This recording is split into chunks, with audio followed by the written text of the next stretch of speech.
to our pod. And by that, I mean on Wednesdays we read. I'm Hannah. I'm Laura. And we are usually two best friends who do a deep dive into a new book series, one book at a time. But it is not Wednesday, so that means it's a TV Tuesday. It's a TV Tuesday. And that we're also three means best that friends. we're three best friends because we are welcoming to the podcast Bryan S. Glosemeyer. Welcome back, Bryan. It's good to be back. Of course, Bryan joined us during the last indie intermission to discuss his book Before the Shattered Gates of Heaven. The Shattered Gates of Heaven, and he so graciously came back on to discuss Andor season 1. Woohoo! I am so excited to be doing this. Thank you so much for asking me. I really appreciate it. Well, absolutely. And Bryan is a huge fan of Andor. You even own the physical DVDs, right, Bryan? Right, yeah, I got the Blu-ray. I'm even wearing my B2 emo t-shirt today. Oh, that is so cute. Look at it. I love B2. Oh, he's good. He's the best. Yeah. Well, you are so ready. Let's start off just what is everyone's journey with Andor? What has been everyone's experience with Andor, coming into the show or Star Wars in general, maybe? Go ahead, Bryan, you can start. I can start. Well, I am of that generation. I was a toddler when the original Star Wars came out. I'm Gen X, so one of the earliest toys that I can remember is the old Kenner C-3PO action figure. I still remember, when Empire Strikes Back came out and my mom took me to the theater to see it. So Star Wars, I have been in Star Wars all of my life, and I've kind of been with it all of its life, I guess you could say. And I was very excited about Andor. I thought Rogue One was by far one of the best of the Disney era movies. So I was really curious and excited to see what they did with it. I was in no way prepared for what they actually gave us. We can get into that. But I started watching Andor right when it first started being released on Disney Plus, and just finished my third rewatch. Or my third watch, awesome. My second rewatch, I guess, to be technical. Hannah, what has your journey been with maybe Star Wars in general and Andor specifically? So my journey is almost diametrically opposed, Bryan. So I had very little awareness of Star Wars growing up. I actually saw all the prequels in theaters. They were my first experience with Star Wars. Episodes 1 through 3. I remember I actually enjoyed those, but I also knew that they were supposed to be bad. I think I was it was one of those confusing things where I realized as an adult that a lot of my childhood was just liking things without knowing if they were good or bad, and then finding out they were bad and pretending I hated them, or liking things that lots of my friends liked that I actually didn't like things like Twilight. So I remember liking the Star Wars movies, but hearing that they were bad, and I was like, I don't know why. I actually thought they were pretty good, except I do remember being really skeeved out by the Anakin Queen Amidala relationship, because I was like, I remember her as being an adult, and he's being an adult with him as a child, and you can't unknow that. So I do remember I found that really gross. But I watched all those, and then I never saw the actual Star Wars until I was in college with friends who found out I had never seen them.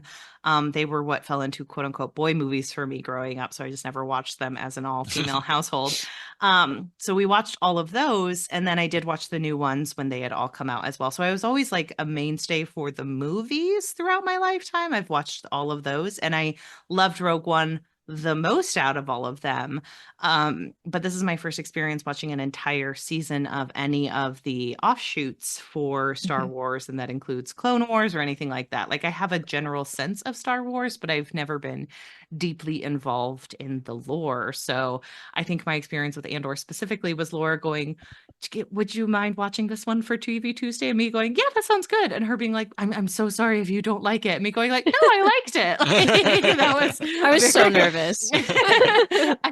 I think Laura loved it so much that like I didn't want to, rain on her. I was like, no, I liked it. I didn't think it was like the most amazing thing I've ever watched, but it was good. And Laura was like, great, so you hated it. And I was like, no, I promise I didn't. But Hannah and I have this thing where like if we've mentioned it on the podcast before that if one of us, well, it's usually me. If I really, really love something, Hannah will try to like counteract it with like, it can't be that great.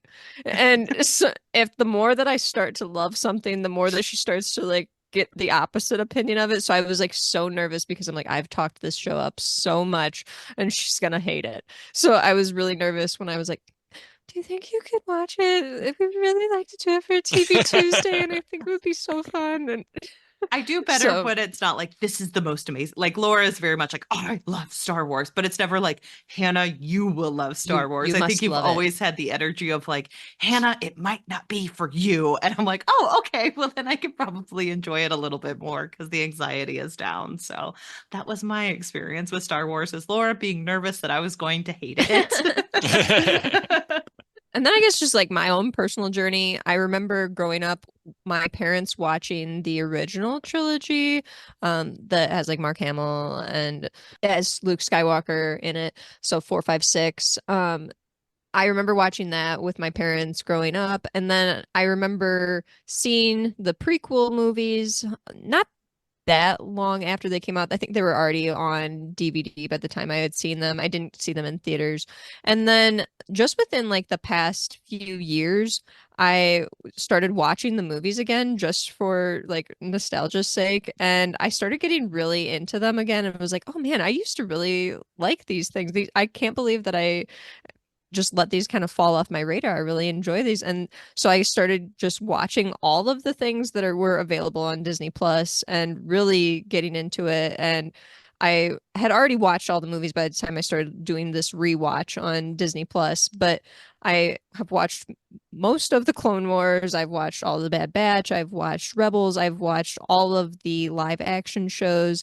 And Andor was one of those shows that I didn't watch it immediately when it came out because I was still kind of like making my way in timeline order through all of the Star Wars things on Disney Plus. And so I watched it actually the beginning of 2023. And I remember watching it and thinking, this show is doing something that's really special. And not that the other shows were bad by any means, but Andor specifically stood out to me as a show that was just doing something really special and was a really unique thing that was out there on Disney Plus and within the Star Wars universe. So I was really excited about it. I'm still excited about it. And there's a new season coming out in 2025, hopefully. So I'm excited for that too. Bryan, mark your calendar. You're coming back. But for those of you that don't know, listeners, this is a television series within the Star Wars universe that takes place 5 years before the events of Rogue One and A New Hope.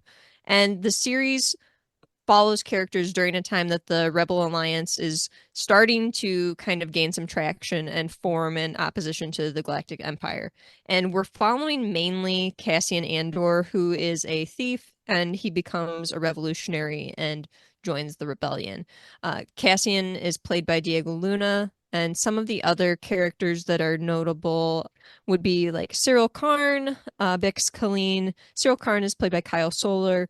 Bix Colleen is played by Adria Jorna. We have Luthen Rael, who is played by Stellan Skarsgård.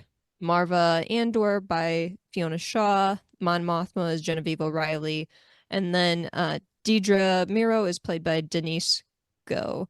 There are some other characters that we can get into as we start talking about it, but I just wanted to mention those characters because I think they get the most screen time out of anyone. Mm-hmm. And then this show premiered in 2022 on Disney Plus, and it's really been well received. I mean, out of all of the Star Wars shows that I know of, this one seems to have generally positive remarks made on social media, and on Rotten Tomatoes it has like an unheard of 87% among viewers, which is really high for Star Wars fans because Star Wars fans can be toxic, let's be real. Yeah. So, yeah, for sure.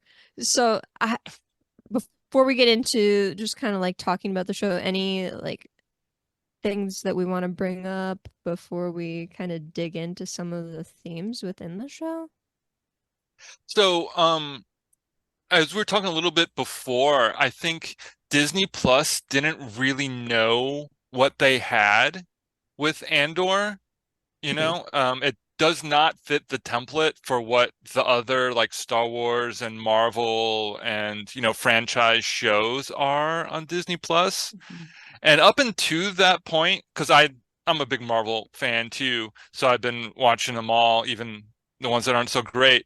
But they would release them like they would release a Marvel show, and then once that was finished, they would release a Star Wars show like The Mandalorian or something, Mm-hmm. and then another Marvel show, and then another Star Wars show, so that there was always kind of a new like hype cycle Mm-hmm. Yeah. for each one.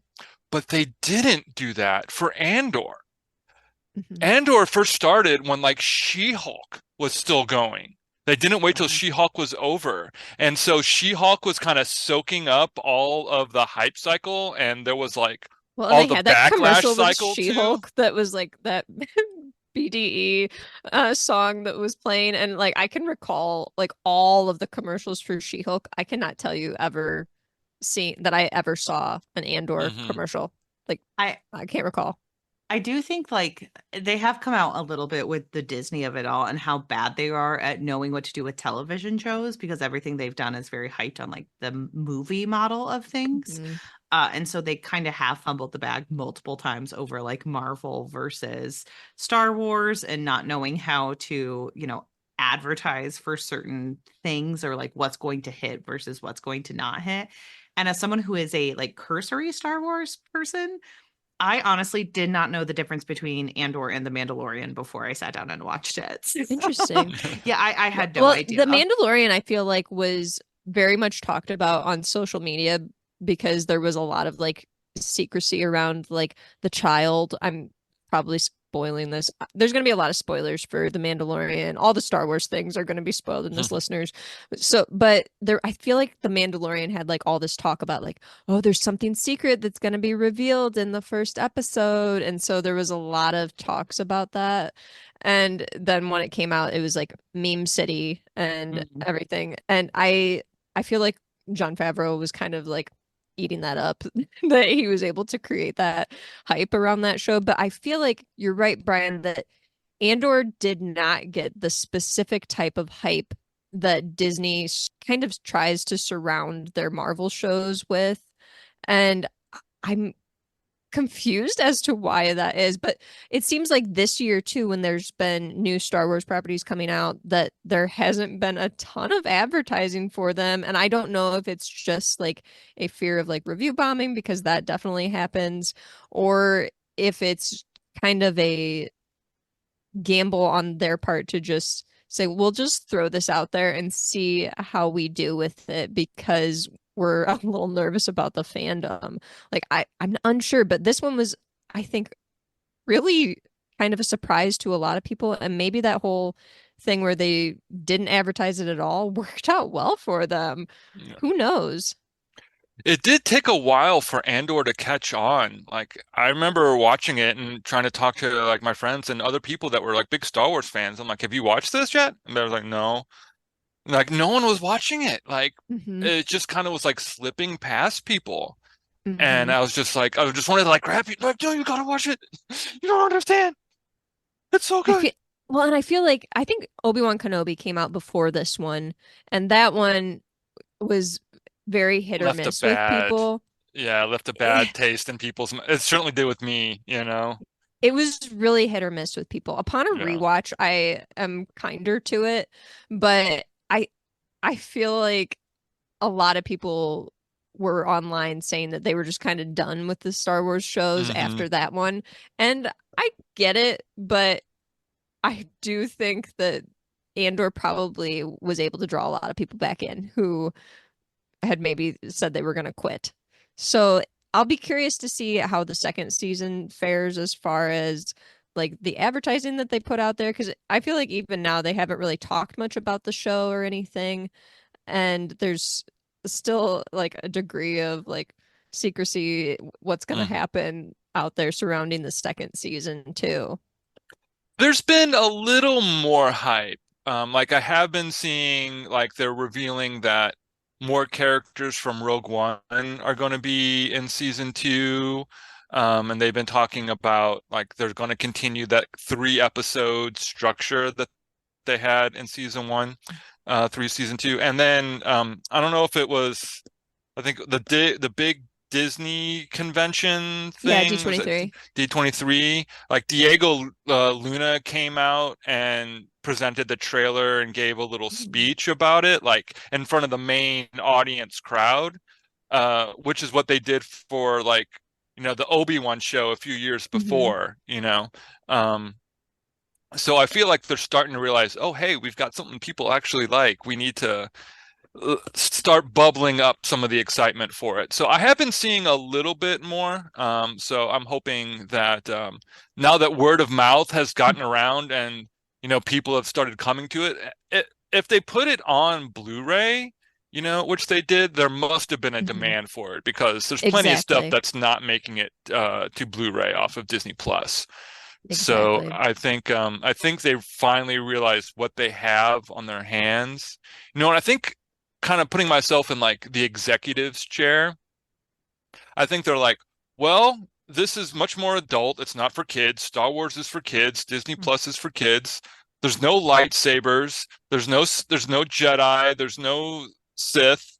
And there's these spies and thieves and moral questions and let's just put it out there and hope no one notices, and maybe we'll skate by onto the next thing. I think they, instead of like going, this is Disney Plus's answer to HBO. This is Mhm. our prestige Mhm. programming. This is, they could have said for all of you, my generation, your generations, people that grew up with Star Wars, they could have said, you've grown up with Star Wars. Now we give you something, something in Star Wars for the adults. Mm. There should always be Star Wars for kids, like Right. absolutely 100%. But for now that there's been multiple generations of fans that have grown up with it only makes sense that there should be in this huge galaxy of stories, a handful of stories that are set aside for the adult fans. Mhm. Doesn't necessarily mean that it has to be all, Well, and if you, F-bombs and gore or anything like that, but Right. just something intelligent and more adult Right. and more, more kind of, Andor brings up a lot of moral questions that we can get Mhm. into that I think are really fascinating, as opposed to like the stark black and white that we usually get in the Star Wars storytelling. I do think that this show, from like the perspective, from my perspective, opens up the world building of Star Wars in a way I haven't seen in a Yes. TV show before of Star Wars. Like I know that there is this huge expansive world. Like you said, Brian, there's no way you could ever know everything about Star Wars. But this was such a unique experience of seeing like the actual world building of like you're dealing with a huge galaxy and it has to be more interesting than just like the same family members fighting it out and Yes. duking it out that you see over and over again. And I did like to see that expansion of the world, and the production of it is amazing just to see like all the different sets and everything. I thought it was really well done. So good, so Mhm. good. There was a featurette where one of the actors, I think it was the actress who plays Dedra Miro, was talking Denise Go. about um for Ferrix, like kind of the main setting. She said that they actually built a village there that you could walk up those steps and turn around corners. She said if you opened up cabinets, there would like be bowls and cups and stuff and like It's things amazing. inside that you would never see on screen, but it Mhm. gave, a very grounded and tangible reality for these actors to play in that is just so refreshing in this kind of our current media landscape, especially Star Wars, that's so like, dominated by the volume and green Mhm. screen and things like that. And I it will and it say that really shows. It really Yeah, grounds you in the world. I agree. I will say that for a show that, like you said, Hannah, is stepping away from that dependency on the Skywalker family, there are still all of these connections to the extended Star Wars universe. Because, like, I've watched Rebels, and there are things that you can pick up on, little Easter eggs throughout the show that you can tie to Rebels. There are things that you can tie to a lot of different properties, especially if you're like watching the episodes looking at Luthen's like antique shop. There's all sorts of things there that you can pick out from different Star Wars shows or movies. And I love those little nods to the extended universe while still getting a glimpse at what the Empire's effects on all sorts of different people are, because I think that that's really at its core what this show is trying to tell us or show us, is how the Empire has affected different types of people, and those people, how they in turn responded to the Empire's oppression. And I think it's really unique to see the ways that these different characters go about their days and then their journey as they move forward in opposition or respect for the Empire. So it's really unique to see a show like this that extends the universe but still remains connected and gives nods to it. And like the best of, science fiction and what science fiction has always been also holds up a mirror to our world. Like we see so much, or so many of the same practices of empire building and colonization and disenfranchisement of, indigenous peoples throughout the show, and like the strategies that they use. It's all reflective of a very real world history, of how empires and colonizers work. Oh, absolutely. I think that a lot of the messages are scarily timely. The way that we can see some of these things kind of play out in our own world, honestly, it's pretty scary. But I do think that there's a lot of ideas and messages to take away from this that are really well done.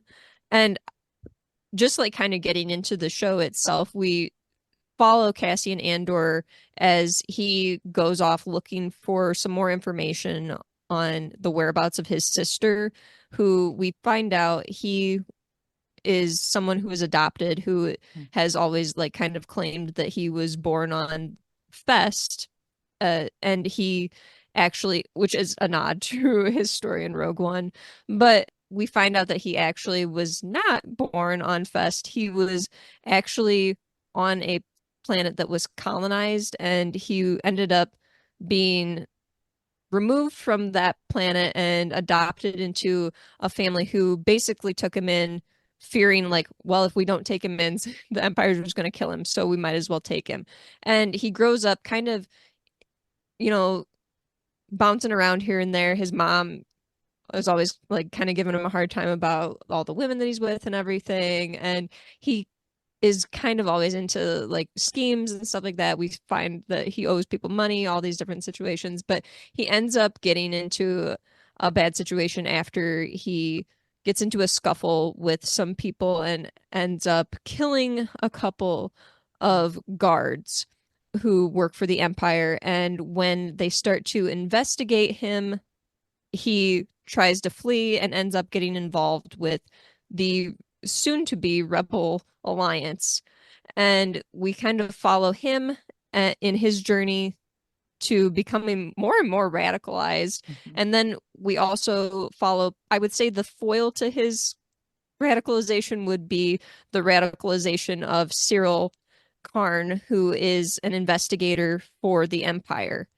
And if we could just talk about Cyril for a while, I would really like to kind of dig into him because I think he's just Yes. fascinating. Yes. One of the things, he's very much the foil, like the mirror of Cassian in a lot of ways. And I really like how basically he's consistently the architect of his own downfall, but he can never take responsibility for his own mistakes. So he places all of that onto the Cassian obsessively. So he's investigating those the murders of the two security guys that Cassian kills in the beginning, and he's told, like, don't follow this up, it's not worth it, it's just going to cause more trouble, like, don't do it. So of course, being the gung-ho little fascist wannabe that he is, he has to follow up, he has to go do it. And as soon as that mission starts going bad on Ferrex, like he breaks into someone's home and then immediately starts shooting at them, like when they act surprised, just like the most kind of worst, absolute worst, like toxic, bad cop behavior. Mm-hmm.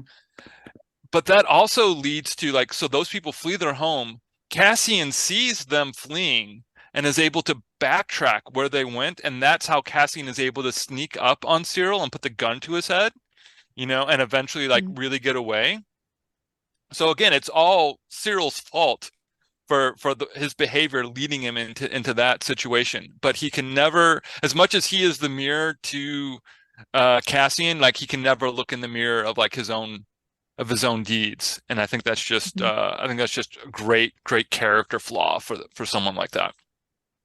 Well, and I think it's important that his character is someone who like really buys into, the Empire at all. He's a fascist, but he is someone who thinks like, well, I can break all these different rules that others can't because I'm doing it for what my greater good is.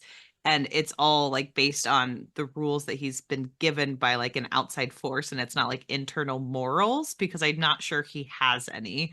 And so I think that that's an interesting character to watch go about when you have like Cassian, who is having this like fight with himself of like, do I get involved with this or do I remove myself from the situation, where it's almost like this other character thinks that he's the main character in this story, but he's really just the foil of another more important character. Right. He definitely drinks the Kool-Aid. I think he's a great example of somebody who, well, because like Hannah, when you were watching it, you were giving me live reactions, which was awesome. And She asked you for them, everyone. you texted me early on, and you were like, I don't understand why Cyril is like this. And I had already watched the entire season, obviously, so I knew. But I was like, he's very much somebody who has definitely bought in on everything that the Empire is selling. He totally believes it. He wants to perform so well for the Empire that he's even altering and tailoring his clothing to make sure that it's tip top. He is going above and beyond and doing all these things, meddling in these ways that he shouldn't be meddling, to the point where it's extremely toxic, because he even starts to stalk his like higher superior officers. It's really bothersome, honestly. And the way that he figures out how to kind of get from one, when he's put into a new job, kind of removed from a situation because of some of his failures and flaws and mistakes that he's made, and put into another job that is totally unrelated, but just by chance he gets this job because of, nepotism. He ends up figuring out how to use that position to worm his way back into the investigation of Andor. So I think he's really a fascinating character, because throughout the show, we see his idea of what justice is and how he just is unrelenting in his pursuit for justice and will literally do whatever it takes, even if it's stepping over these boundaries and breaking laws himself.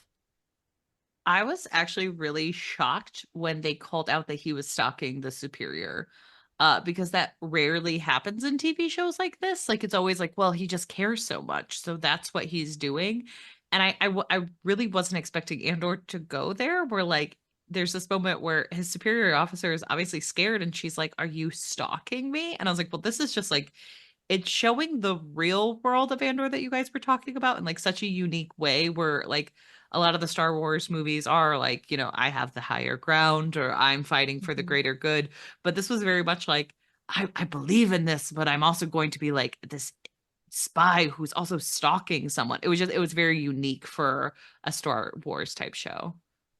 I think too, there's this fear that they wanted to kind of like put in the back of our minds that maybe Cyril and Dedra would like start this relationship and that we would like see him start to stalk her, and then when he gets involved and they start to like interact a little more, that maybe they'll fall in love.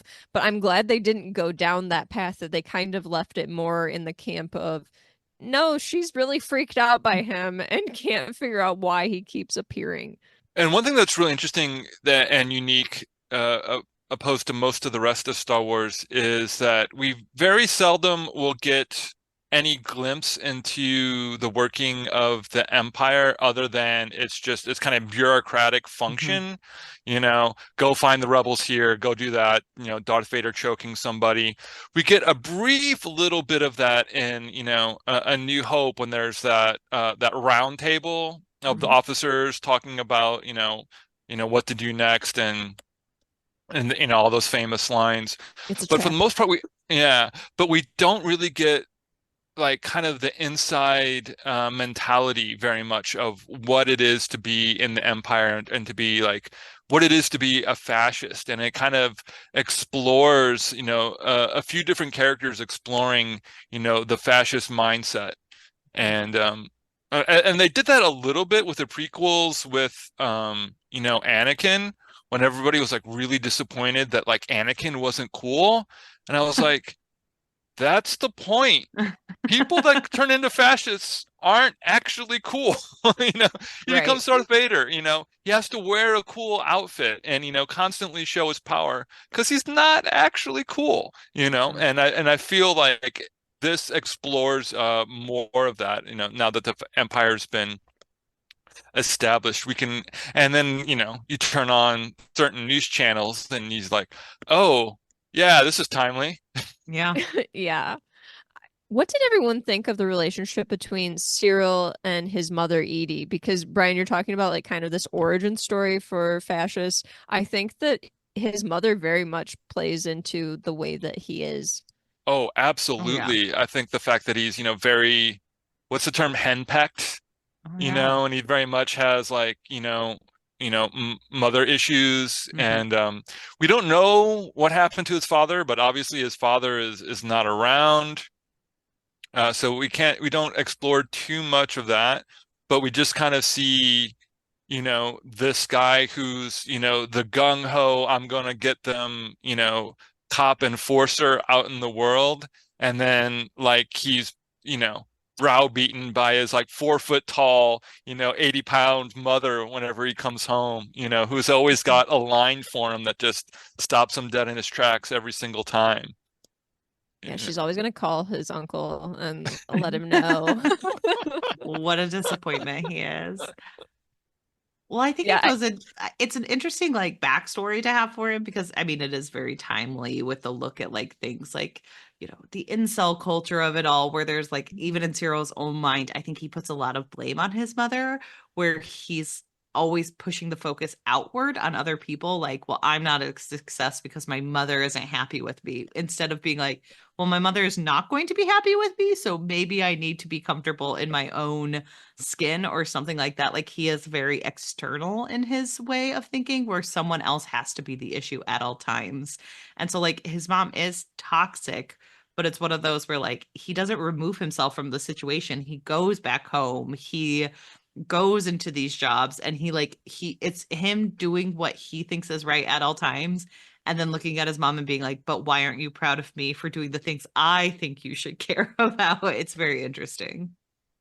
absolutely. I think that Edie is was really well acted, Hmm. honestly. And I think that that dynamic between the two of them really added a lot to Cyril's character and humanizes him a little bit because when we're trying to decide like why does this character buy into this so much when we're seeing somebody that's emotionally abused by their parent and can never do anything right, it makes a lot more sense that they would really strive for excellence and buy into something like this where they can really shine because they're not shining at home. But he also picked like a very specific lane of like, that's not something, it's going to be very hard to shine in the Empire. And this is the thing too, like the Empire does not care about him at all. Like No. zero cares, he's disposable. But he very much thinks that he is someone who will be valued and Mhm. that even like Palpatine would be like, thank you, Cyril, for your kind service. Like You're so amazing. so it's mentioned throughout the series that there's like this overconfidence on the part of the Empire and the idea that the Empire is like becoming relaxed and not paying attention to those that they're oppressing. Luthen, I think, mentions this the most, but there are others who are mentioning once like some of the different like rebellions start to happen that the Empire isn't paying attention and they don't expect things from the people that they are keeping down. Any thoughts on this like overconfidence that the Empire has? I think Cassian obviously gives a few great speeches about that. You know, when he first meets Luthen, you know, it's like they would never expect someone like me to be, in their,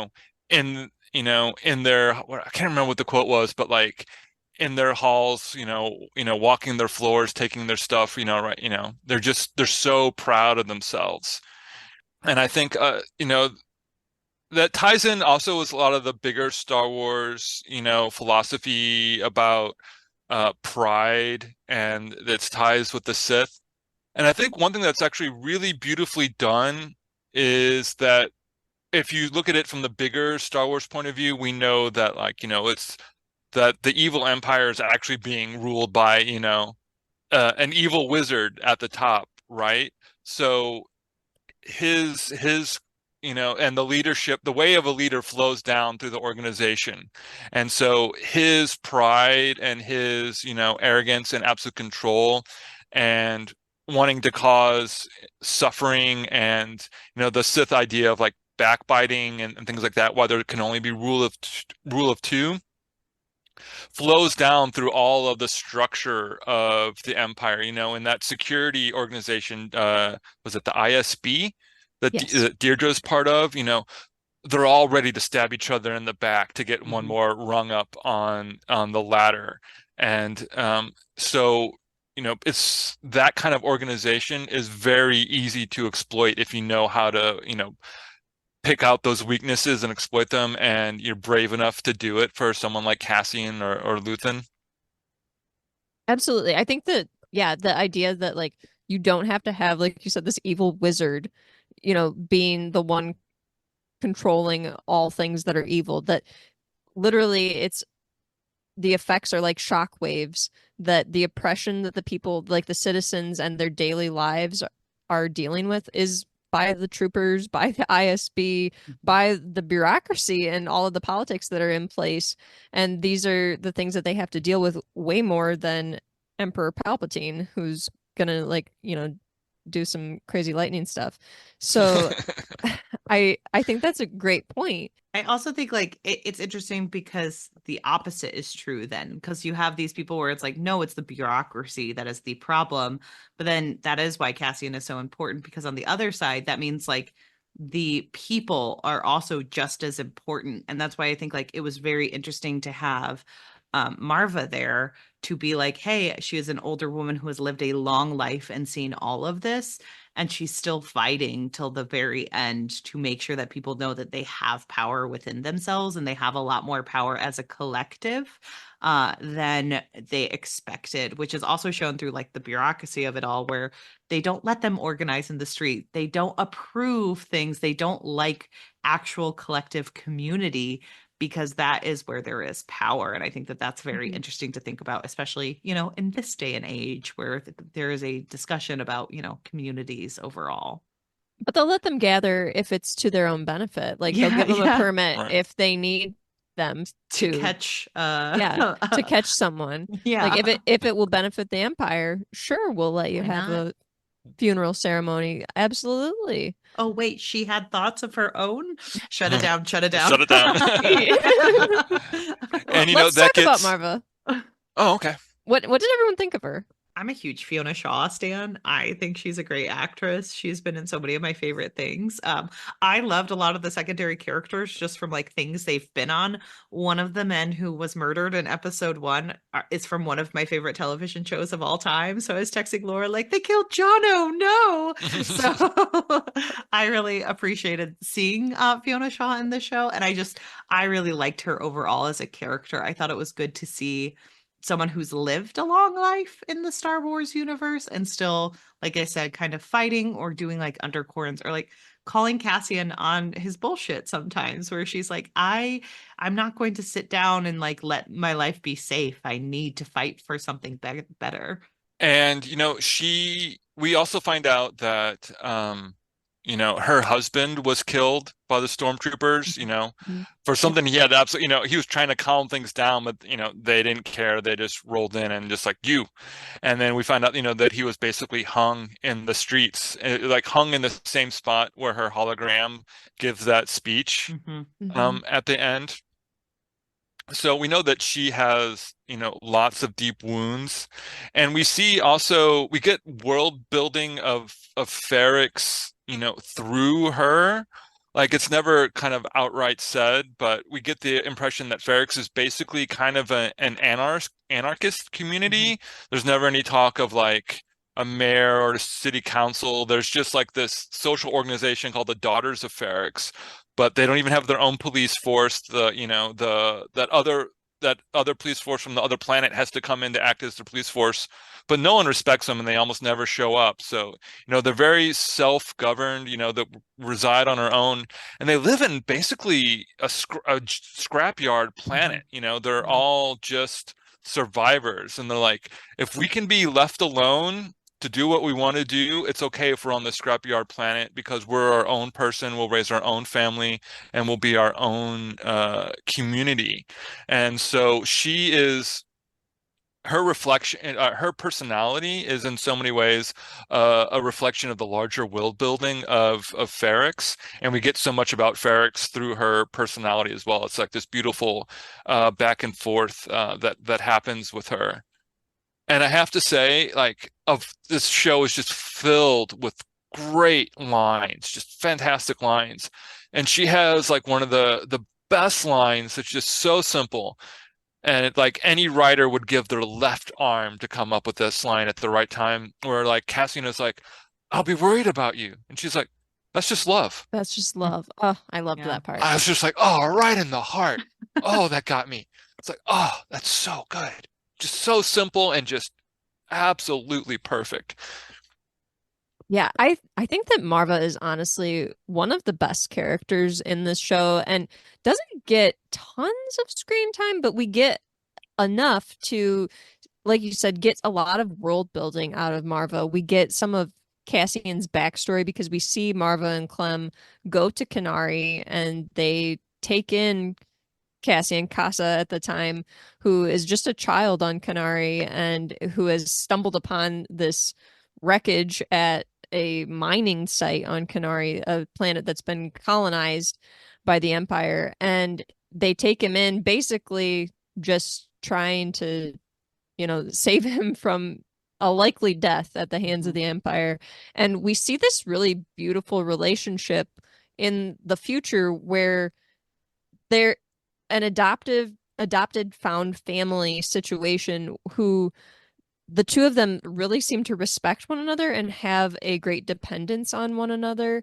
And I think even though, like you mentioned, Hannah, like she's not afraid to call Cassian out on like his bullshit or anything, there's still this deep love for him. And she mentions that she's never loved anyone so much as she loves Cassian. And I think it's interesting to see how her fear and her love for him play out throughout the show's episodes and how her radicalization plays out in the show as well, because we see her from an early stage. She knows what's going on in the Empire. She's not blind to the things that are happening there, but we start to see her get to a point where she's basically just like, I'm old and I'm sick of this shit. Like, I can't do it anymore. I'm done. And she starts to, stop taking her medicine and she starts to try and like figure out ways to get rebels into Ferrix and all these things. And she's doing these things that like people in the Ferrix community are kind of like, Marva, she's being Marva. We can't stop her. But then it all comes to a head during her funeral ceremony where she's able to give this speech through B2, the droid, and there's this really moving speech that's given during her funeral procession that basically is telling people like, wake up, don't let this happen anymore.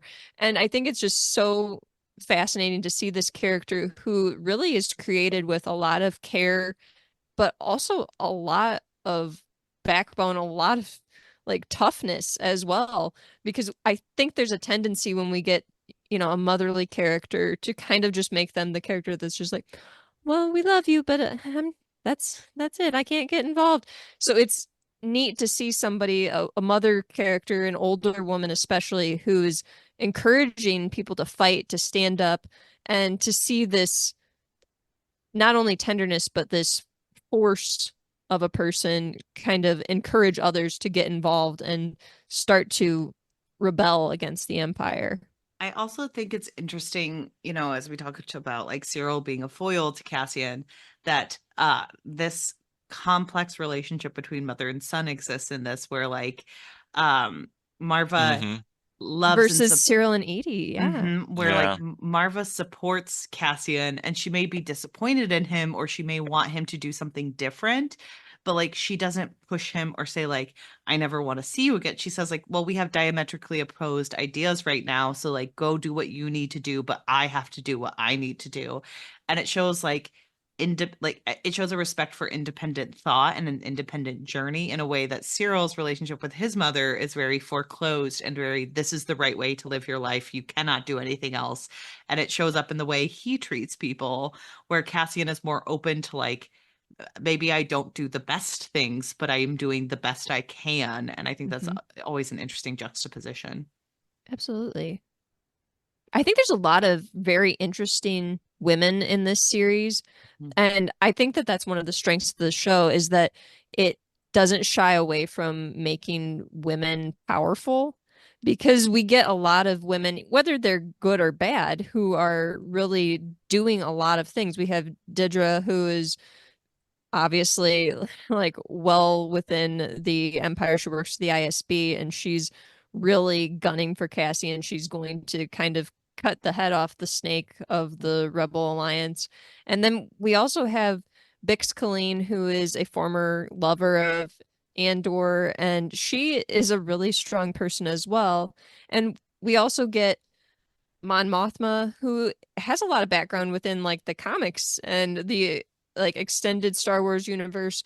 And Mon Mothma is really someone who is working within the political sphere as a senator and is doing all these things right under the Empire's nose, because that's the place that they least expect.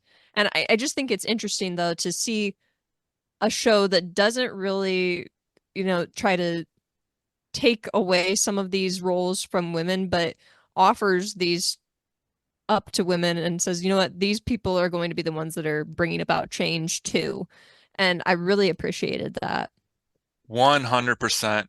I especially love how it comes from a very like authentic place. There's all these strong women characters, but they're all still, feminine. None of them are like too often in storytelling to have a strong woman character is to basically have a woman actor whose behavior is coded male the whole time, Yes. and none of them are like that. Or like there's like this real, for lack of a better word, pandering. Like Deborah Miro, like never turns to the camera and is like, "It sure is hard to be a woman in a fascist regime." You hear She-Hulk me, style. ladies? Exactly. Exactly. Like that was happening the same time as She-Hulk was just the juxtaposition about how that was handled couldn't be more glaring, and it was just all about, character and motivation and finding the truth of these people and their strengths and how that manifests in good and bad ways. Like Aldani, I'm forgetting the names of the characters, but there's the two Vel is the Val. leader of the Hmm. Aldani raid. And who is the other one, the dark-haired one? Cinta. Cinta, right.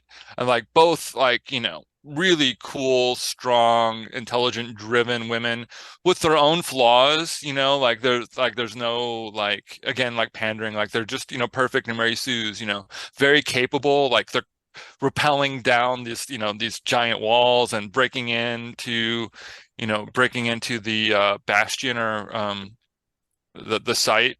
Uh, but never, never making it like cheesy, Hmm. or just empty. It was always character driven, and it was always like a full character with, strengths and weaknesses and drives that you just want from any character, be them, man, woman, or, non-binary. Like Hmm. that's what we want out of a character, and that's what we want, I think, out of strong female, the strong female character that we're always hearing and is so Strong female badly handled. protagonist. Yeah, so many times. I obviously don't want to like diminish writers because I think this is an excellently written show, but I do think sometimes the beauty of Rogue One and with Andor is the fact that they kind of wrote themselves into a corner. Because I know with Rogue One there were like moments where, producers who have their hands on things said things like, well, couldn't they get off of the world, for spoilers for Rogue One, but like, do they all have to die? Could they come up again? And they were like, no, this is a one shot. This is it. We're Hmm. not doing this. And then with Cassian, they're like, okay, well, let's tell his story before all that happened. And they're like, okay, but it's 5 years ago. And we know at the end of it, he's not going to have like someone waiting for him. So he's not going to have a love interest that we're identifying here. And I think that like that built up like a very specific type of story that we don't get to see very often because there are producers who are like, why don't we shove a love interest in there? Because like even with Bix, I think it could be argued that she could potentially be a love interest, but at the same time, like I never got those vibes as much as a close friendship that once Hmm. had. They were Hmm. once together, but they're no longer together and they're not pining for one another. They're not looking across the room. Like they're very specific of like, why would Tim, because of course her boyfriend's name is Tim, like, why would Yeah. Tim think we're interested in one another? And then you have like Marva, who is, going to not be here this entire time. And you have these new Rebel Alliance people who are at the beginning of Cassian's journey, but maybe not at the end of it. And I think like having this as a prequel and having the way Rogue One was written, I think it like expanded the story in a very unique way where producers couldn't put their hands on it to force those types of storylines, and it gets to be its own thing. And I think it makes the story stronger. Yeah, absolutely. I think that yeah, you're right because if this were something that was like more open-ended and left more room for things, there would be a tendency to lean into stereotypes, especially when it comes to women characters, Mhm. to try and write them in a boyfriend. They're going to need a boyfriend if they're going to be around for a while. So I do think that that actually worked in the favor of Mhm. the show and the writers was that they only had a limited amount of time. And because they're working under time constraints, unfortunately, there's no time for boyfriends that we Fortunately, there are no times for boyfriends. there's time for arranged marriages, unfortunately, for Lita Mothma. But everybody else, they're getting out of this unscathed. But yeah, I think that that is a good point that because of the time constraints that we're dealing with, or maybe not time constraints, but the timeline that we're Mhm. dealing with, it kind of helps to deepen the character development. How did everyone feel about the Aldani raid? That was one of the more like tense moments of the show. There's a few moments in particular that kind of like stand out to me, and the Aldani raid was one of them. There was a lot of build up to this moment where Luthen gets Andor involved with this raid on this planet that's kind of, well, it has been colonized and it's also kind of known as more of like a shepherd planet that is ho home to like a lot of people who are native to the planet that do like they work with animals, they Mhm. farm, they're agricultural community, but the Empire just like stores a lot of things there and uses it as kind of like a stronghold for things, and they Mhm. keep a lot of money there. So there's a mission that is set in place by Luthen to basically steal payroll for Mhm. the Empire. And I can't remember the amount of time that was the amount of time that we're talking in terms of like how much payroll, but it's a lot of money. Like Mhm. it's a lot of credits. And this, I think, was a really interesting section of the show because we get the group of people who are all working on this mission. They're all from different walks of life. A lot of people of color involved in this Hmm. particular section of the show, but it's also a really good example of a lot of like the politics and how there's even a lot of like infighting with people who are on the same side of the rebellion, that there's this strife between them. Any thoughts on Eldani? I actually have a lot of thoughts on Yay. Aldani. I wanted to actually backtrack a little bit because we were Sure. talking, with on Ferrex about how, the control of, well, we'll let the locals have the funeral march if it suits our needs. And like that same kind of philosophy gets repeated with the locals on Aldani, or like, yeah, we'll let you have your sacred moment where you look up at this beautiful event of Mhm. the eye, but but since we forced you out of your land, you're going to have to make a pilgrimage to come do it. And along the way, we'll be really nice, and we'll set up these, comfort stations for you, And you want to imagine that, there's probably lots of strong drink, probably gambling and other vices that kind of pull them away from their pilgrimage. So there's really only a handful. So it's very much a way of cutting these people off from their traditions and Mhm. practices, not only as like a control physically and where they are on location, but a psychological control as well. So there's that underpinning of everything that's going on with the heist. And then Mhm. with the heist team, you get a guy who's like a former stormtrooper. Basically, you get a Finn, if Finn Mhm. actually had a storyline, you get another guy who's an Imperial officer who loved an Aldani woman. Mhm. Mhm. And then, you've got Skeen, the guy from The Bear, who has one of the Yeah, best Eben Masparak. Yeah. Eben, yeah, also has one of the best lines in the show. The tree remembers what the axe forgets. Yes. It's Mhm. just like mic drop. Just come on. How do you keep giving me all these great lines? It's just, oh, fantastic. And you know, they always say that like a person who is nervous or suspicious of their partner cheating is the Mhm. one Mhm. who's cheating.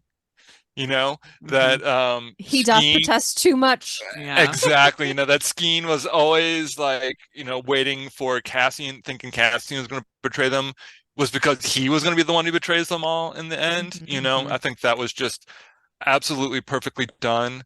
But my heart completely goes to Nemec, Oh, the the devastating. philosopher, the Karl Yeah. Marx of the Mhm. organization.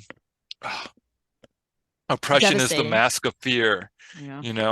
and just the power of ideas, and we get a lot in Star Wars and shows like these about, action and adventure and gunfights and thieves. But out of all the things that happened, it was just his words and the fact that he gave his manifesto to him to Cassian at the end, and those same words started creeping into the prison break and the Mhm. next story arc, that you see like it was just the power of ideas, of well-spoken ideas, well put together words that that plant seeds that are just so important. And I think was just, again, just beautifully done. uh Yeah, Tyranny Nemec's requires definitely constant a effort. It's brittle, it breaks. I love that. yes. Nemec's definitely a catalyst for Andor moving forward from this point because I think you see in Nemec and the interaction between Nemec and Andor, he sees this hope and this anger that Nemec has where it's just like all under the surface. The idea that like being thankful when you're given a pittance and fighting with morals against an enemy who doesn't have any morals. And you see how Nemec's just like right at this boiling surface here, where he's got all these ideas, he's willing to fight, and he becomes really an inspiration to Andor moving forward. And he gives him his work, his manuscript, Mhm. and it's something like you said that really just helps Andor to kind of spread the rebellion. And I think that that was really a turning point for him specifically dealing with Nemec because up until that point he seemed very much like, yeah, I'm just doing this and then I'm dipping out. Like I'm out of here after this. But I think specifically talking to a young person who has this hatred, this anger, and also this glimmer of hope was something that really inspired him. So what I really liked about the scene of meeting these characters specifically at this time, it really brought to bear how bear the bear. Sorry. I had to make the joke. Brought to bear like how early days this is, because like the rebels are a very mishmash group and Yes. they're doing something that's actually very smart for like an early days operation of like we're just stealing someone's payroll. We just need some money to help us fund these things to keep us moving. And like it's still so secretive. It's still so like they want to kill Cassian because he saw someone's face. And it's like they're not thinking things through of like many people still have seen your face. You're trusting too many people already, but this is the one you picked for reasons. And like I think people could say like, oh, that's bad writing, but I don't think it's actually bad writing. I think it's just showing like the Rebel Alliance is early. Like they do not Mhm. have the like choosiness that they may have in later like eras, or they do not have all the people that they would want to have.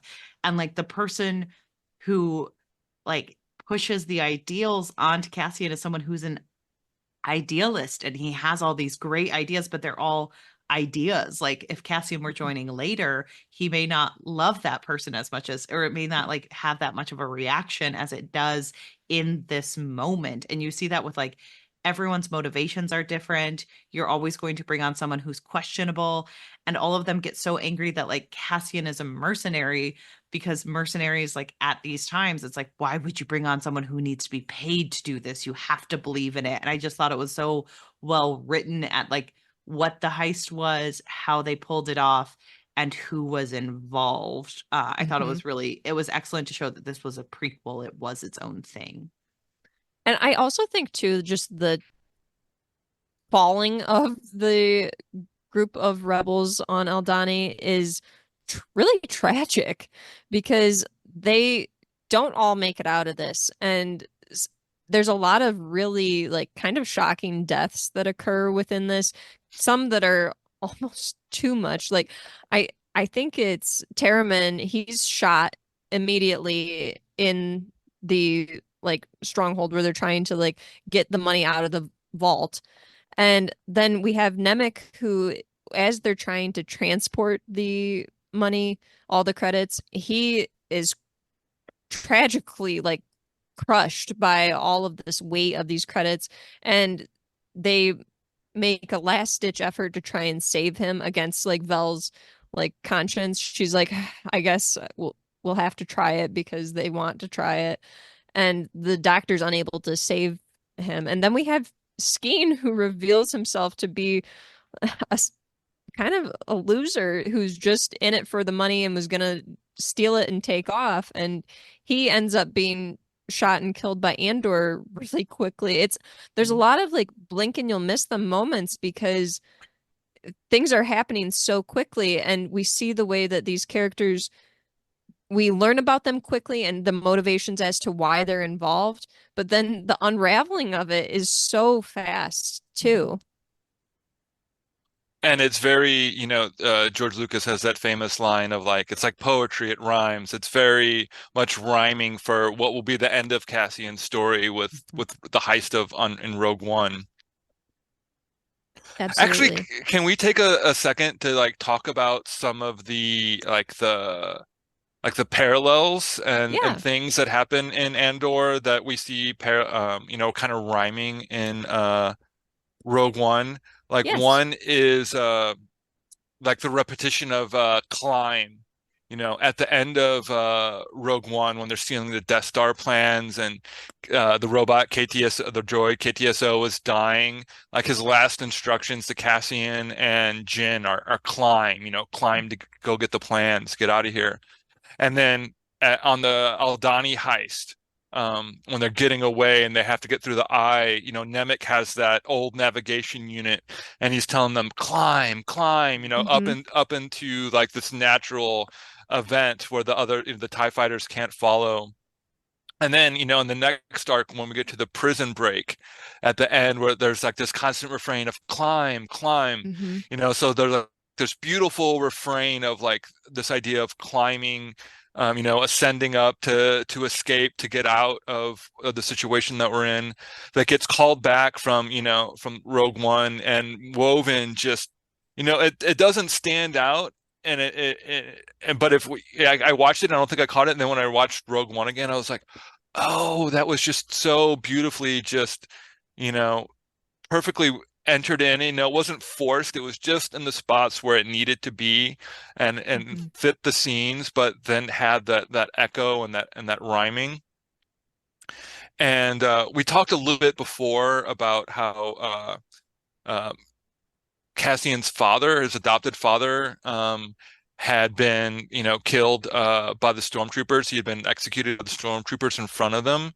And then in Rogue One, there's this pivotal scene where Cassian's given orders to assassinate Jyn Erso's father, Galen Erso, and then he stops at the last minute and doesn't do it, which seems actually in the movie a little out of character, because like we're introduced to him as just, killing somebody in cold blood in his very first scene in the movie. His very first time we meet him, he does that. And then all of a sudden he kind of stops and pulls back and doesn't.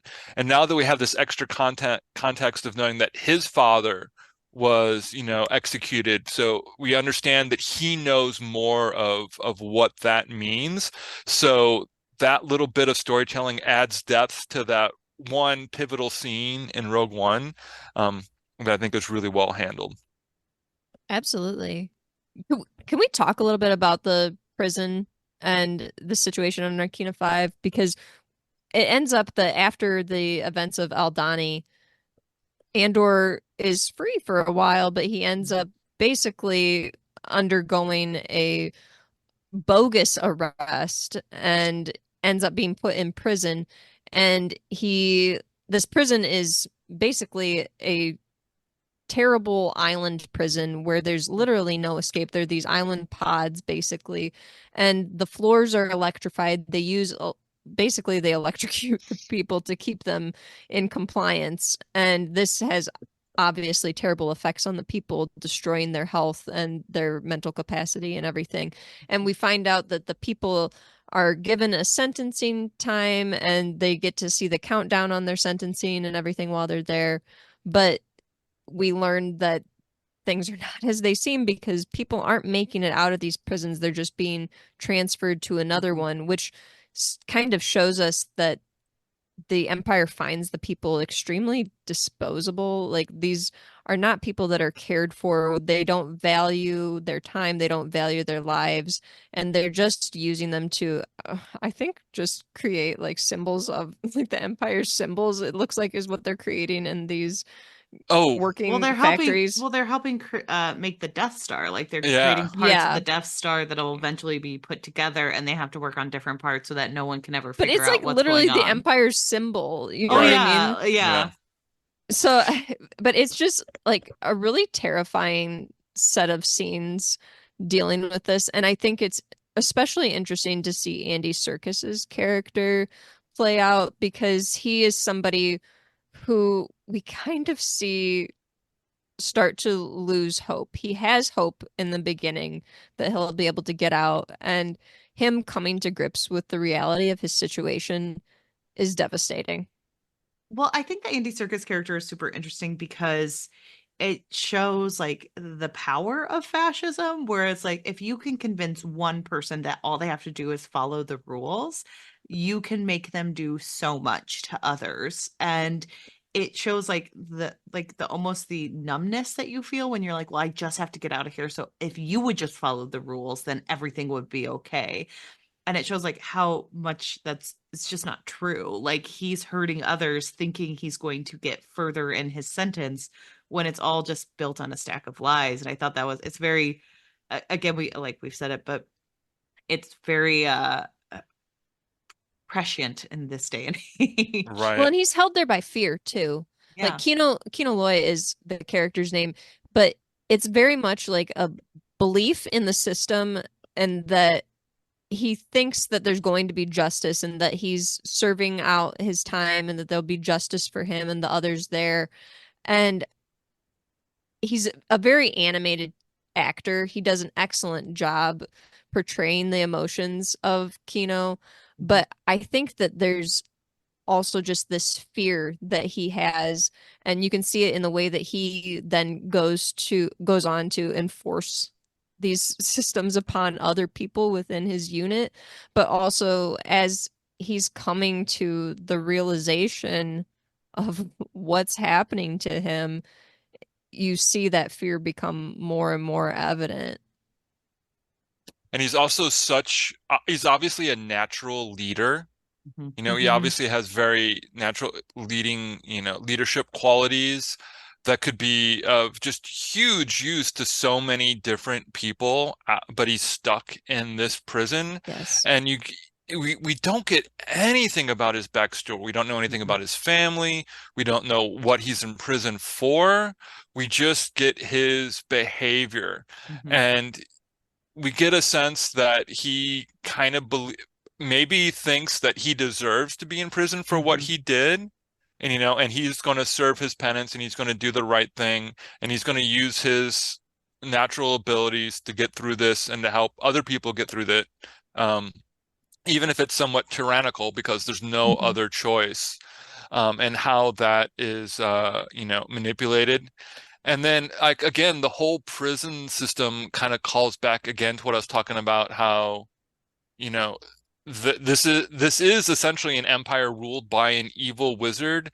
And Mhm. so, it's powered by the dark side. So just the fact that, like, they could have gotten a bunch of droids to do this, but it's cheaper, and you have to imagine in a way that there's a power in the suffering that's caused, as it goes up the pyramid of political structure. Mhm.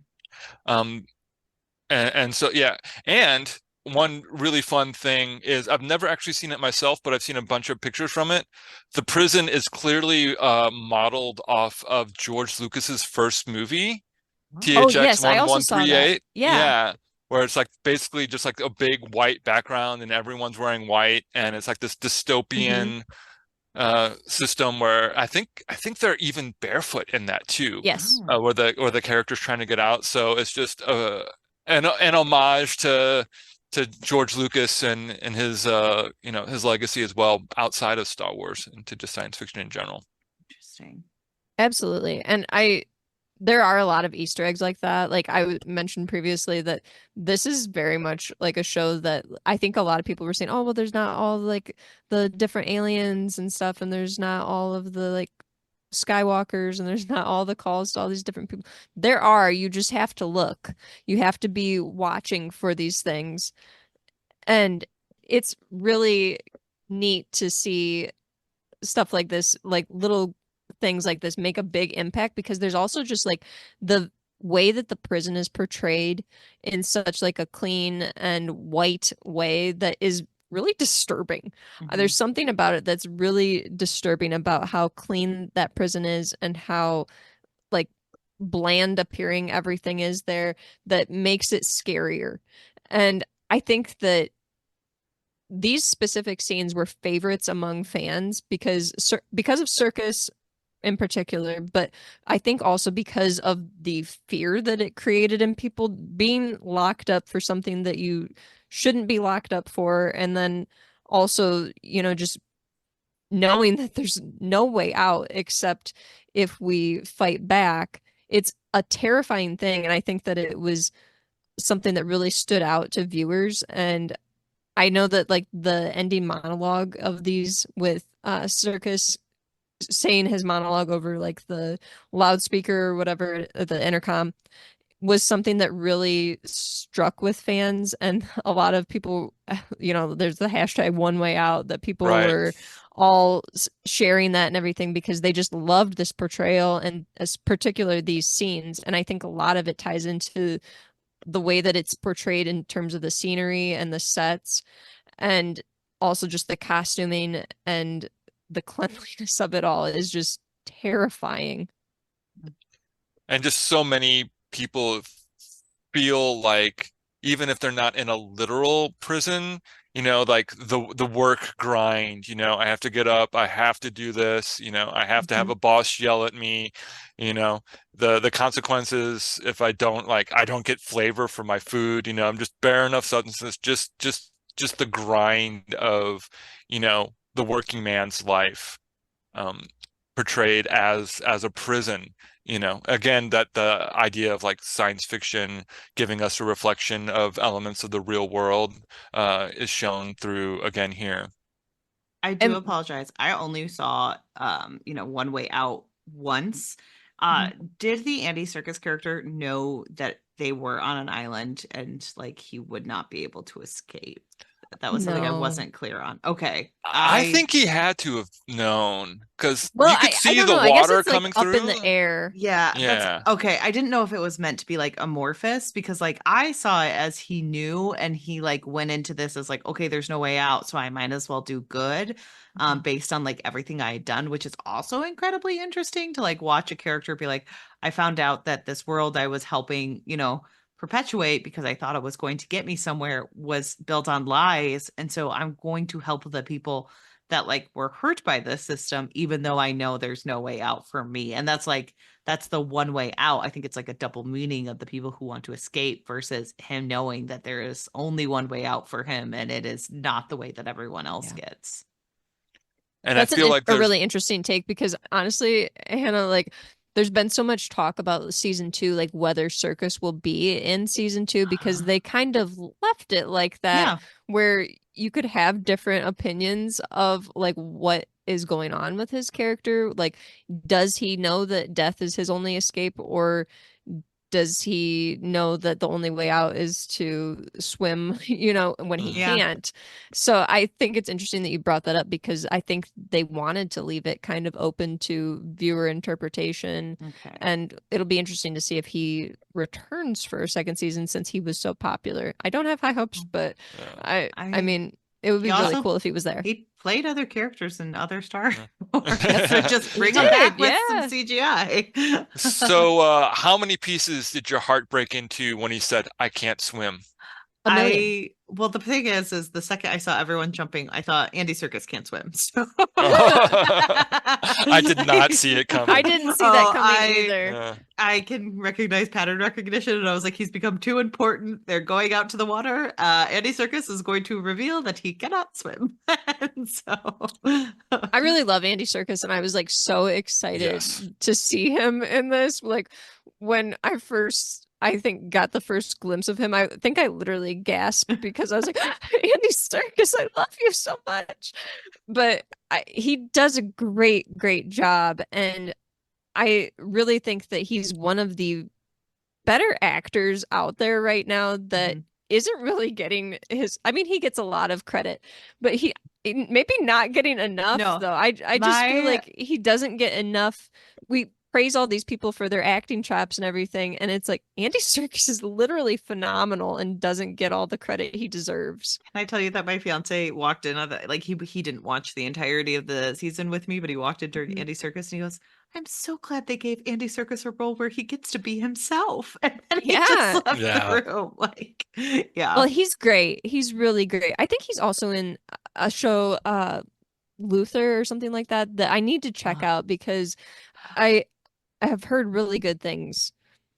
But I he does a phenomenal job in Andor, and people really resonated with that character and just loved him so much. So I wanted to be sure to talk about those scenes in particular. But I also think Absolutely. there's a really important character that we haven't really mentioned much besides me just like mentioning him briefly at the beginning, and that's Luthen, who is basically he's portrayed by Stellan Skarsgård. Thank God that they gave him a part to redeem his horrible performance in the freaking Thor movie where he oh, ran around in his underwear. I thought you were Like, gonna say Mamma Mia. Because you and and I Mamma just Mia. Oh. Finally, they give this man a role that he can actually act in because he is so, so good in this part. It's probably my favorite character in the show, but what a role. He is essentially a leader of one of these startups of the rebellion group. We learn that there's also other like shoot off rebellion groups that are starting to form up. They're all going to create what is known as the Rebel Alliance, but there's these small groups that are being kind of spearheaded by different people, and they're trying to kind of maintain like an air of mystery to them. And even when they kind of like interact with each other, they're like, "Oh, was that you? I thought it was you." And I I think Luthen is really just a fascinating character in terms of how morally gray he can be Mm, and the way that he goes about his like positions and also like starts things, and also just some of the lines that he delivers, and in particular like towards the end of the season where we start to learn that he's got people in all aspects of the rebellion, that he's tied to Mon Mothma, he's tied to different members of the ISB, and he has an interaction with one of the ISB members at the end where he gives this big monologue and talks about what it means to have a successful rebellion and what it means to be a hero. And I think he's just such a fascinating character. And I absolutely loved him in this role. you know, he's in the story, he's like continually being put in these circumstances of having to choose whether the ends justify the means. And he consistently decides that it does. So that's where you get a lot of that morally gray. And then in that speech that he gives, you start to realize that like he had made the decision that the ends justify the means a long time ago as a core decision for who he is now in the rise of the Empire. But he just has to keep making that decision over and over again. And that he is a moral enough person. He has a moral compass and he knows that it's killing him inside. He said, I've made my mind a sunless place. I share Yes. my dreams with ghosts. Like he knows what it's done to him and like what it's done to his soul, and that no one will ever appreciate or thank him for what he has done. He will not be Luke Skywalker getting the medal from the princess.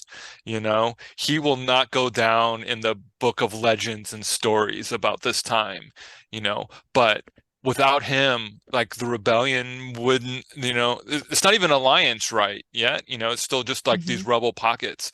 And without him, there's so much that may not have ever happened because he's the one who brought in Cassian Andor, and without Cassian, we probably don't get the Death Star plans. Without the Death Star plans, we don't get, Luke Skywalker's epic adventure. You know. Exactly. And I think that it's interesting because it's mentioned that I think by Marva that Cassian is going to be an unstoppable force for good. And it's kind of implied that basically somebody just has to notice what there is in Cassian. And Hmm. Luthen is that person that notices Cassian. And when he first comes to Ferrix to seemingly buy like a piece of machinery to like just figure out like navigation for all of the Empire's ships, he reveals that no, I'm not actually here for that. I'm here for you because I think you could be extremely valuable to our cause. And I think there's definitely this idea of looking at Luthen and trying to decipher what is right and what is wrong, because we have to try and decide, like you said, Brian, we have to try and decide as viewers, is this worth the cost for our mission? Is this worth the cost for our rebellion? And I think Luthen very much has ingrained himself in the idea of, I know what is right, and I'm willing to take the measures that I need to take, but I'm also going to bring in people who I think will be unstoppable forces for good. And I surround myself by people who will be very helpful to me and my cause, because he's got even his assistant, Clea. She is fantastic. She's Right. so strong and really kick-ass. She does not mess around with people. She's great. She even calls him out when he has moments of weakness and thinks about, like, I'm gonna just do this and just double check on this. And she's like, don't, just turn it off. You're getting too involved in this. You can't have these kinds of emotions if you're going to be doing things like this. And I think it's interesting how he's involved in all these different aspects and is able to recognize that even though he's really been the one that's kind of been the glue holding everyone together, that he is a very fragile person and has literally ruined his own life for the cause. I love all of this. I still cannot get over that he thinks by putting on that little wig that no one will recognize him. What a terrible disguise. Actually, I wanted to say something about that wig. I don't know if you noticed it. That wig is the same hairstyle that Palpatine had in the prequels before he was Yes. deformed, you know? So his disguise is to literally look like his worst enemy. And again, the idea of just being like, we're doing this all right under their nose. Yeah. We're even going to dress like them.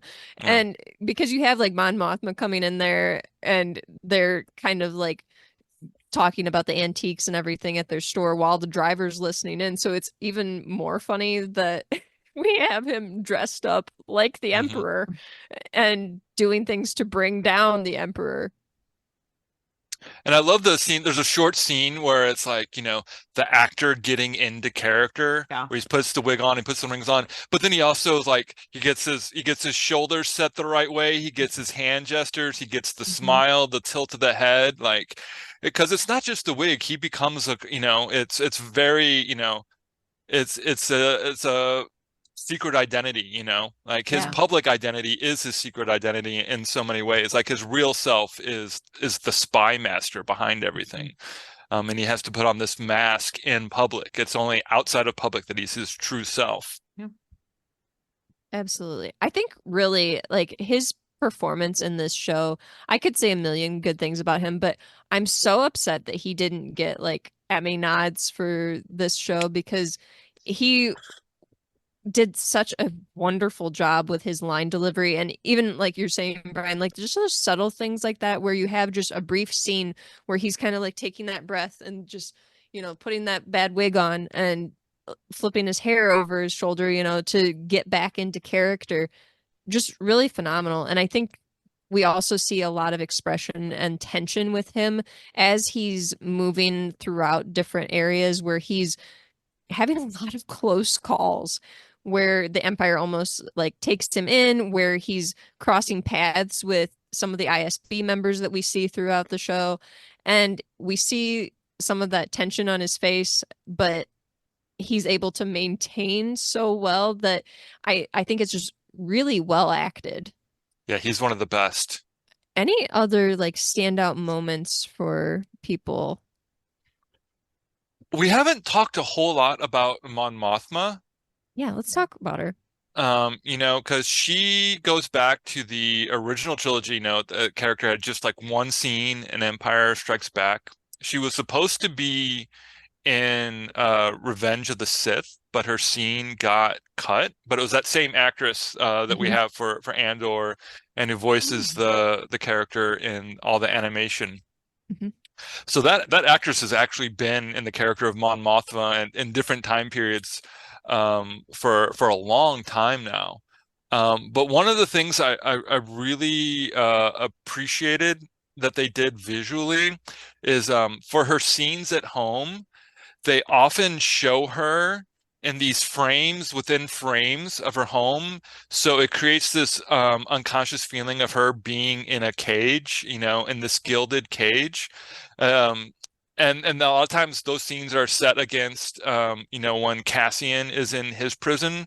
So we see like how the characters are in their own different kind of prisons and traps throughout the show. And just the way that it's, and obviously her whole marriage is a kind of prison, you know, that she's been stuck with since they got married at 15, 16, something like that. 14 or something like that. Yeah, it was very, very young. Yeah, And, I think her husband is just like Well, Perrin sucks. Perrin sucks so bad. Like they keep saying things about like, oh yeah, it's tradition that you two got married so young. And you can see that very much she hates him and is really willing to just like it's sad because she ends up throwing her whole family under the bus for a cause. Basically, she accuses him of stealing all their money to gamble and in order to save herself from being like audited basically and because obviously they won't look into her dumb husband if he was just gambling it all away, but then she also ends up having to put her daughter into an arranged marriage with someone who she absolutely despises, kind of a gangster type person, and it's really sad to see how the way that her situation is so hopeless too. And even within politics, she's doing a lot of powerful things, but she's also very hopeless in a lot of other situations that she is in, even though she's this really powerful person. I also think it's really interesting that, like, because she has to do everything in secret, you see the effects that she has to sacrifice. Like, she's sacrificing her family from day one because, like, her relationship with her daughter is incredibly fraught Oh, yeah. because the daughter buys into a lot of what's happening around them. She And joins a cult. Yeah, she's joined a cult. And the mom really can't do anything to combat it because she's like, well, if I'm working behind the scenes, and so I cannot actively try to fight my daughter on this, or else people will notice, or I can't trust my own daughter and I can't trust my own husband. So I do think you're right that she is incredibly hopeless because she understands that what she has to sacrifice, but she's willing to do it. And I think she's the one of the few characters who has a life that could have been, fine if she had just kind of played ball and done the things that she was supposed to do. She probably would have had a better relationship with her daughter. Like, her daughter actively dislikes her. So her daughter can sense something that isn't right with their relationship, and the husband actively dislikes her.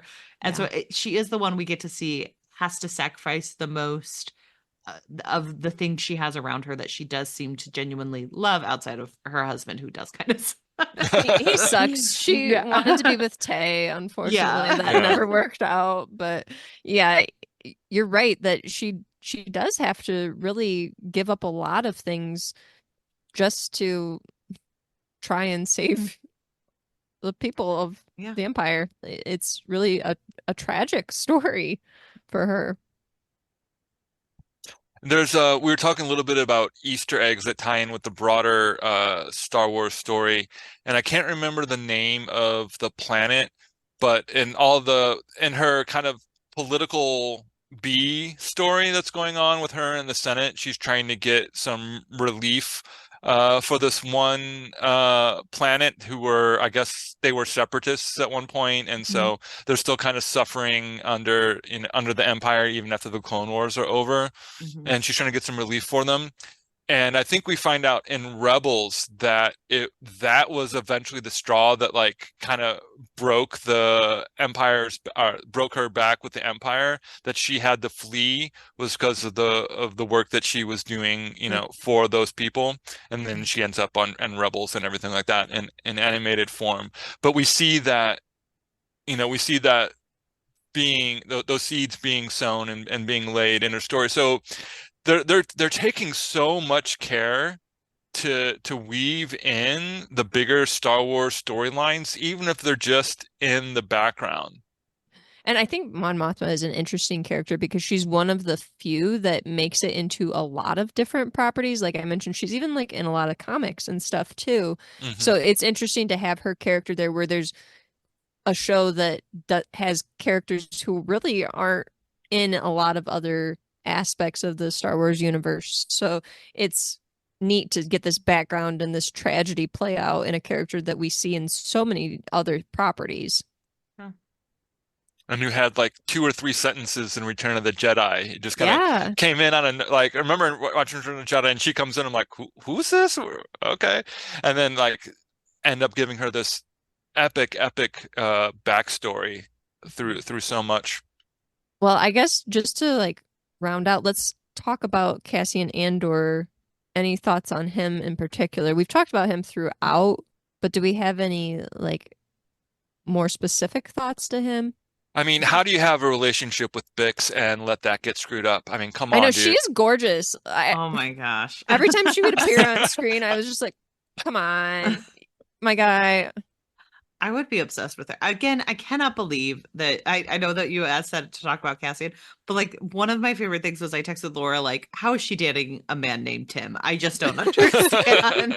She's incredibly out of his league. Yeah. There She's weren't a so lot of fish far. in that sea, though. There were kind of some slim pickings. That's fair, They made but it seem like there's like one still. village on this entire planet. I didn't understand why like it's me looking at the Arrested Development like him. Like Anne.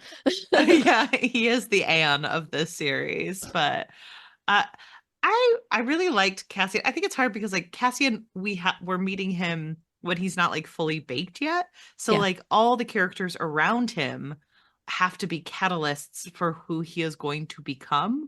So I think it's always hard to talk about a character when you know you've seen the end result, kind of like I said, they've written themselves Mhm. into this where we've seen the end result. So we're seeing the beginning percolations of him. I do like that they're having him start later in life. It's not like I woke up one day when I was 5 and I was ready to lead a revolution. Like I think it's interesting to have this type of storytelling where it's an older person who's coming later in life. He had all the machinations there. He just hadn't put them into place yet. And we get to see like all these other fully formed people interact with him and be a catalyst for him to become someone great. And I do appreciate that, but I think it's hard to talk about him as like, ooh, this is Cassian at his most like I think he's just so at the beginning of his journey that it's hard to discuss him. Yeah. In a lot of ways, he's the Han Solo that could have been.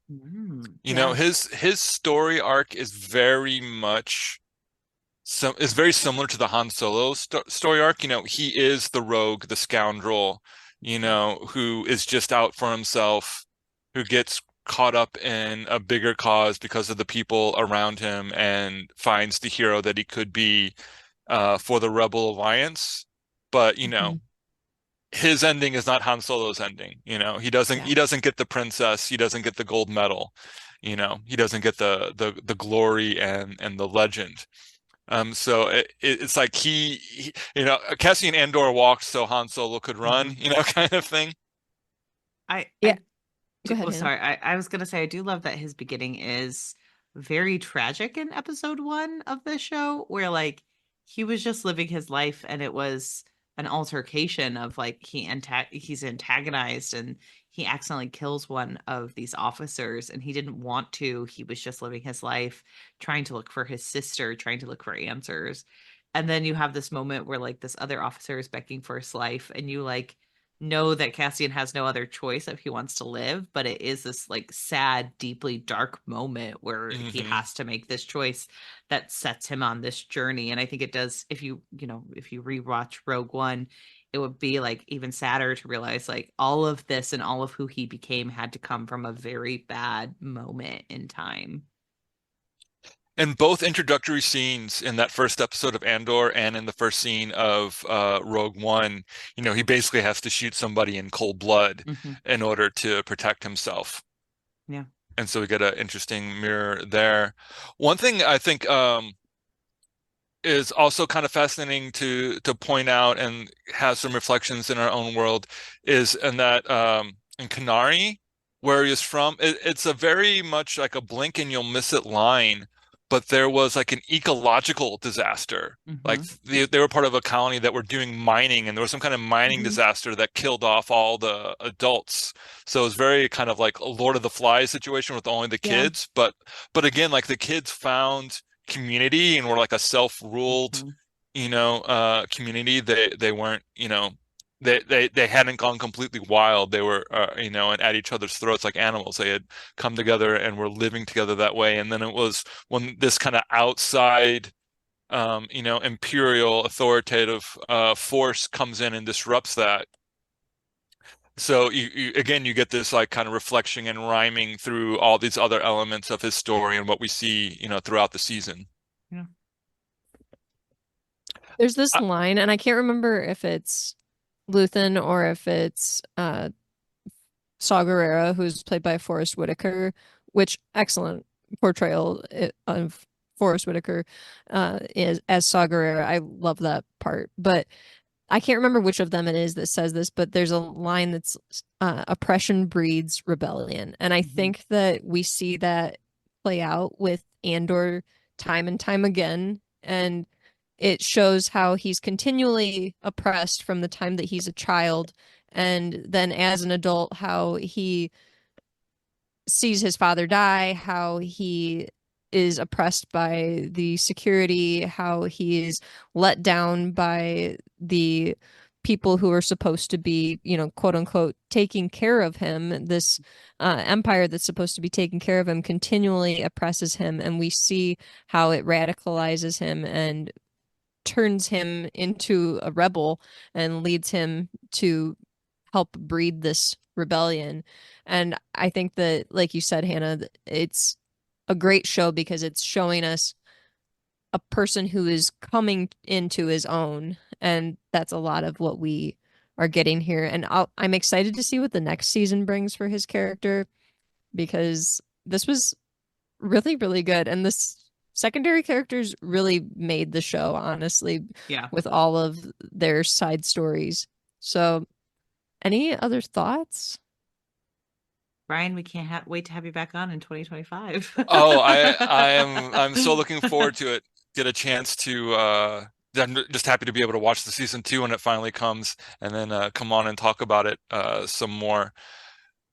Can I just say, like, how beautifully creepy the torture scene was with like the sounds of the dying aliens, and like the scientist guy who developed it, it was just like, it was so nonchalant. I was like, oh, and we found that the sound of the dying children was especially impactful.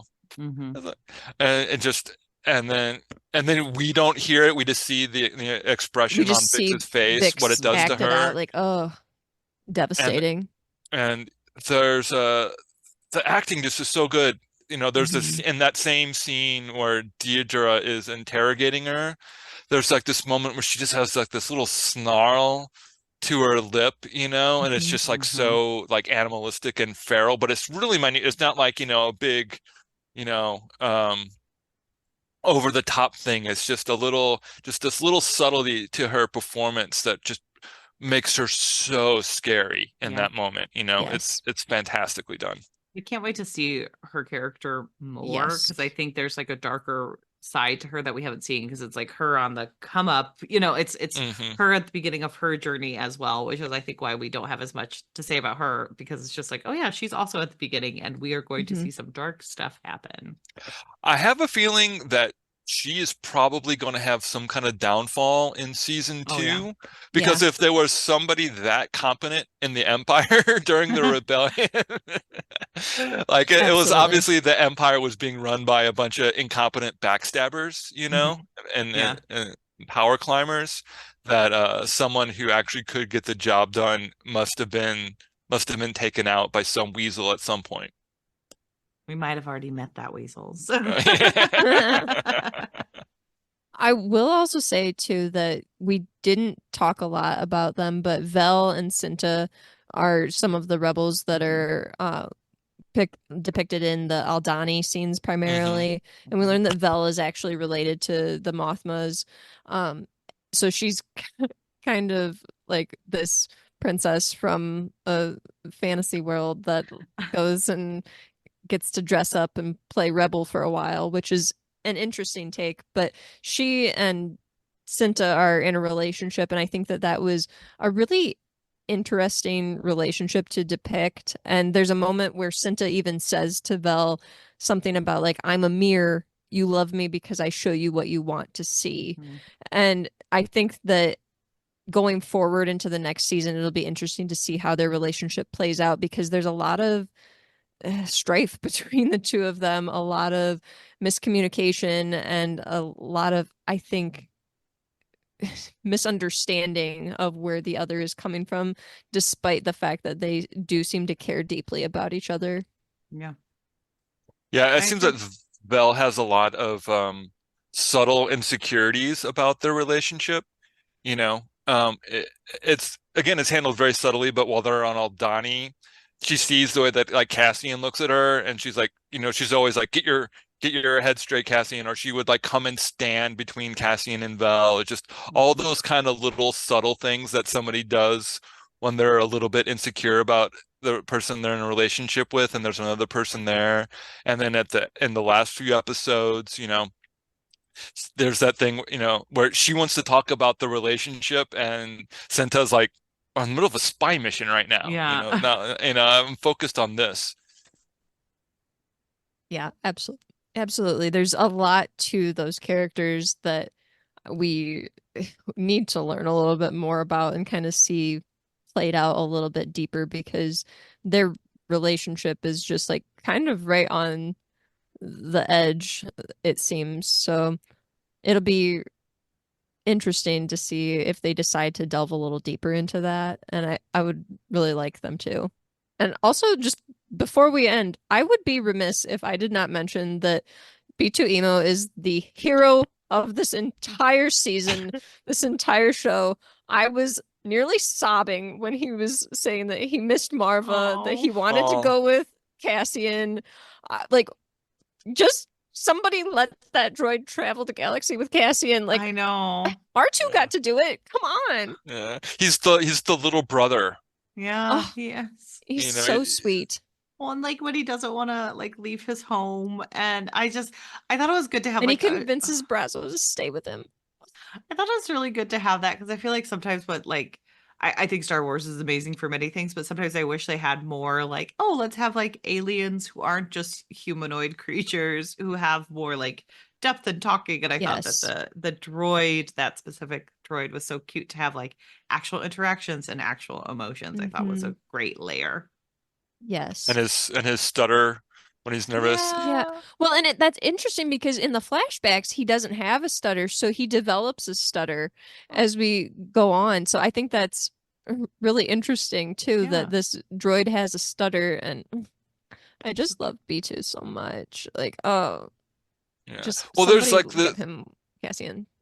Yeah, there's the sense that that they don't have the equipment to do the upkeep maintenance for him that is needed. Like he's always having to recharge, and it takes a lot out of his energy to tell a lie, So I think, there's just like, he's the little brother, he's the other adopted son, and he's maybe he's not so well developed, he's got some special needs, and everyone looks out for him. It's especially refreshing because like Han Solo was always so cruel to like C-3PO and the droids. He really disliked droids, but everyone loves B2 Emo, and they treat him like the little brother. They treat him with respect, as if he's just as sentient and emotional as any of the rest of them are. He's a member of the family. Yeah. Yeah, it very much ties into like a lot of what other sci-fi stories try to delve into, the idea of like, what does it mean to be a person, and what does it mean to like care for other people. So yeah, we don't get a ton of like aliens or non-human characters in this. We get like Vetch, who's like considered like, I guess, the muscle trying to shake down Andor for some money, and just like a couple of dancers and stuff like that, but we don't get a lot of speaking roles. So I think you're right, Hannah, that B adds so much to this show, and really just a lot of heart, and it helps us as viewers to empathize with a character who is not human. And it sets up for what we know is the relationship with Cassian and K2SO in Rogue One. Yes. So we see that Cassian already has kind of a place in his heart for a droid, and that's like a family member that's close to him. So I think we're going to get K2SO in the next season. Oh, he is literally the Han Solo that we never got, because he is not like Han Solo in a lot of ways. Well, we do want to thank you for being on and talking Andor with us, Bryan. Can you tell people where to find you or where to find your books right now? Oh yeah, absolutely. We didn't talk about it very much, but I am the author of two books, Before the Shattered Gates of Heaven Okay. and Beyond the Gates Infernal. They're space opera adventures. One of them was the winner of Indie Mission earlier this year. I'm very happy to Yeah. say. Check out Um, those episodes. We had a so ton of you fun. can find me at my website, bryansglosemeyer.com. Sign up for my newsletter, and you'll get a free short story, and you'll get the opening chapters of my first book, Before the Shattered Gates of Heaven. So you can see if you like it or not. I think you're gonna like it if you like if you like Andor, if you like space adventure with like morally gray characters and questions about freedom and purpose, I think you're gonna like my books too. I'm also on Instagram at Doom Bunny Brian, but if you search Bryan S. Glosemeyer, you'll find me there. I'm also on Facebook, but you'll much more likely to find me on Instagram. Very Thanks. fair. Awesome. Thank you so much. Make sure And you are Hannah, where can they following Brian. find us? Yes, you can find us on all the social platforms at OWWR Pod, or you can check out what we're doing right now on ourpod.com. Right now, we are doing Ba-dum Bump, the Year of the Dresden. And that is the sound I make during the beginning of every episode. So I hope you enjoy. But right now, we are covering. I believe we are covering Death Masks by Jim Butcher. So make sure you Yes. are following along with that. We're a little bit confused by the plot because there's a little bit too much going on, but it's a good time. And, just Still a romp. still a romp. And we are about to do our next Indie Mission episodes coming soon. So make sure you're keeping an Yes. eye out for that. What a wonderful Yay, plug. indies. I know. Yay, Indies are very excited. We have the lineup. We're doing a little bit something different. We have to do a knockout round personally because I have a wedding in 50 days. So we can't do voting Not that this time anyone's around. counting. Not that anyone's counting or crying about it. Who knows? But make sure you're following along and join us tomorrow for our regularly scheduled content. Thank you thanks, again, Brian. Brian. Thanks so much again for having me. It was an absolute blast. I'm so glad that you guys asked me to come on and talk about this, and I've really been enjoying your TV Tuesday episodes. Like you guys are covering Thanks. all my favorite shows, so it's Yay. been a blast to listen in on those. I really I'm appreciate it. so glad that you love the dollhouse. All right. Well, you'll have to come back in 2025 for Andor Andor 2. Season 2. Thanks, everyone. Bye. Bye. Bye-bye.